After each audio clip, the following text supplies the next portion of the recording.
जब हम साधना करते हैं तो हमारे अंदर कई प्रकार की भ्रांतियाँ आ जाती हैं। अब हमने सुन लिया कि भाई प्रतिदिन जो है 3 माला का जाप करना है। किसी दिन संयोग बस ऐसा हुआ कि आप 3 माला का जाप नहीं कर पाए, तो फिर तुरंत फोन आता, आचार्य जी बड़ा गड़बड़ हो गया, कोई पाप तो नहीं लग जाएगा। आज हमने जो है 3 माला की जगह 1 ही माला का जाप कर पाए, या आज हम पूजा ही नहीं कर पाए, आज हम जो है ब्रह्म मुहूर्त में सो करके नहीं उठ पाए। अरे भाई, आप ईश्वर के पास बैठो तो सही। ईश्वर सिर्फ ये चाहता है कि आप मेरे पास में कितनी देर तक बैठे हैं, और जितनी देर तक बैठे उतनी देर तक आप जो है भाव से बैठे हैं कि नहीं बैठे हैं। ईश्वर सिर्फ भाव का भूखा होता है। ईश्वर ये नहीं देखता कि आपने कितने मंत्रों का जाप किया, आपने सही मंत्र जपा कि नहीं जपा। एक छोटा सा बच्चा होता है, वो बोलना नहीं जानता, लेकिन माँ उसको देख करके समझ जाती है। जब तक बच्चा नहीं बोलता तब तक माँ उसका पूरा पूरा ध्यान रखती है। वो तोतली भाषा में भी बोलता है, माँ उसकी स्थिति को समझ जाती है।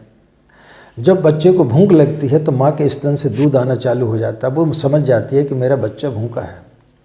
लेकिन जैसी जैसी बच्चा बड़ा होते जाता है और वो बोलना ज़्यादा चालू कर देता है, उसके पश्चात माँ उससे निश्चिंत होते हुए चली जाती है। फिर माँ उसके ऊपर ज़्यादा ध्यान नहीं देती है। तो इसी प्रकार से जब तक जैसे हम कर्मकांड में उलझे और हम ईश्वर से दूर होते हुए चले जाएंगे,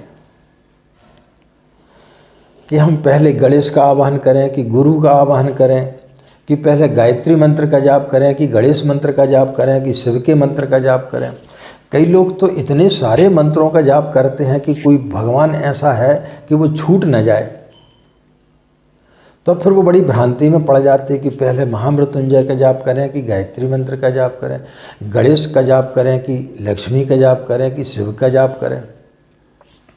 तो बड़ी भ्रांतियों में लोग रहते हैं। लॉजिक को समझना चाहिए। भगवान गणेश का सर्वप्रथम पूजन क्यों किया जाता है? भगवान गणेश जो है विघ्नहर्ता हैं, रिद्धि सिद्धि के दाता हैं। विघ्नहर्ता का मतलब होता है कि जब आप कोई भी कार्य करते हैं तो सबसे पहले जो है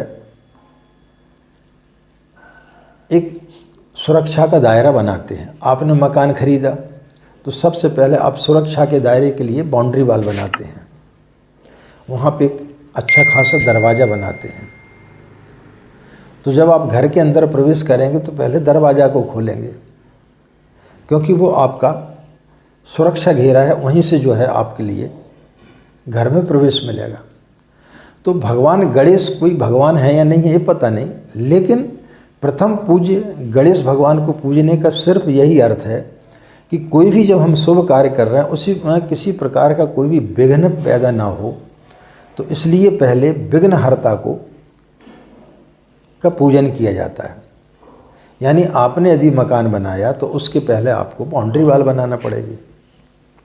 आप कार में यदि बैठ गए और उसमें यदि दरवाजे नहीं हैं तो अब आप कैसा करेंगे? आप तो गिर जाएंगे। तो उसके सेफ्टी के लिए आपको जो है पहले खिड़की, उसके दरवाजे बंद करना पड़ता है। छोटा बच्चा बैठा तो कांच बंद करना पड़ता है। तो कोई भी शुभ कार्य करने के पहले भगवान गणेश का पूजन किया जाता है। इस कारण से किया जाता है। गुरु का आवाहन सर्वप्रथम इसलिए किया जाता है क्योंकि गुरु गोविंद दोनों खड़े काके लागों पाँव, बलिहारी गुरु आपने जो गोविंद दियो बताए।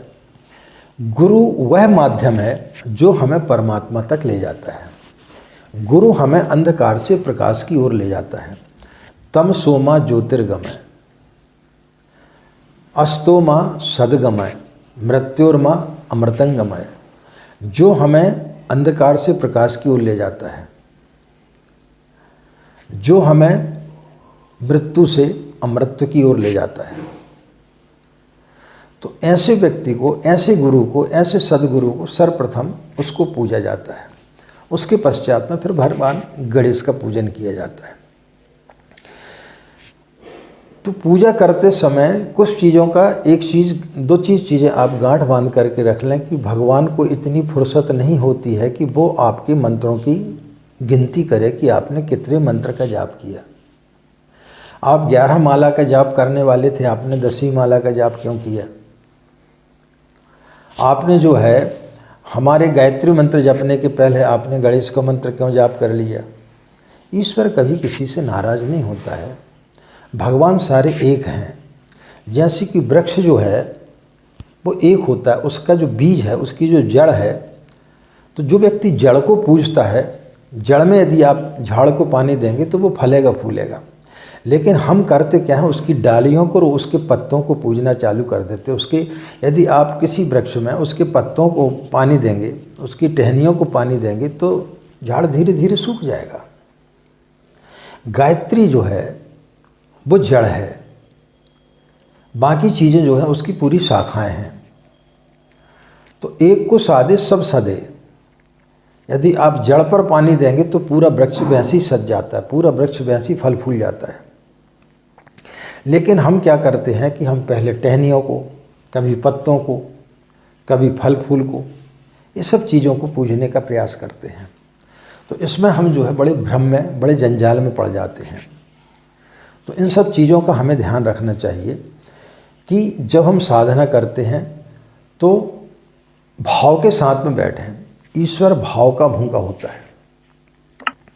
जिसकी जैसी भावना होगी ईश्वर उसे वैसे ही दिखाई देता है। ईश्वर को आप जिस रूप में चाहेंगे, मीरा ने भगवान कृष्ण को पति के रूप में चाहा, उन्होंने पति के रूप में दर्शन दिए। सुदामा ने सखा के रूप में देखा, उनको सखा के रूप में दर्शन दिए। गोपिकाओं ने प्रेमी के रूप में देखा तो प्रेमी के रूप में उन्होंने दर्शन दिए।